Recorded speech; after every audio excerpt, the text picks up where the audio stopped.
چلو تسلیم کر لیا کورونا عالمی سازش ہے، چلو مان لیا کہ ہمارے خلاف ایک قسم کی جنگ ہے، مان لیا کہ جو رات قبر میں ہے وہ باہر نہیں ہے، تو کیا اس سازش کا حصہ بننا ہے یا اس کا توڑ کرنا ہے؟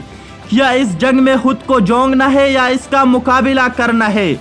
کیا بیماری میں احتیاط ہمارے نبی صلی اللہ علیہ وآلہ وسلم کی سنت نہیں ہے؟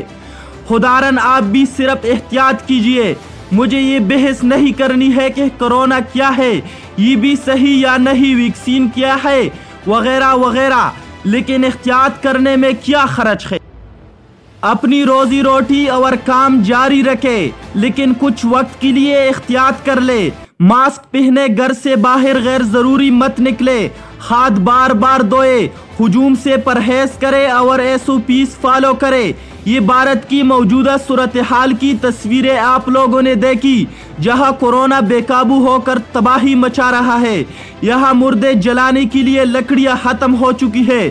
حکومت کا ساتھ دیجیے، اس میں حکومت کو کوئی فائدہ نہیں بلکہ اس میں ہمارا ہی فائدہ ہے۔ ایک ذمہ دار شہری ہونے کا ثبوت دے، اپنے اور اہل خانہ کا تحفظ، فقط احتیاط ہے۔ اللہ ہمیں اس مصیبت سے محفوظ رکھے، آمین۔ اپنے میزبان عدنان پراز کو اجازت دیجیے اور دیکھتے رہیے پاکستان چینل۔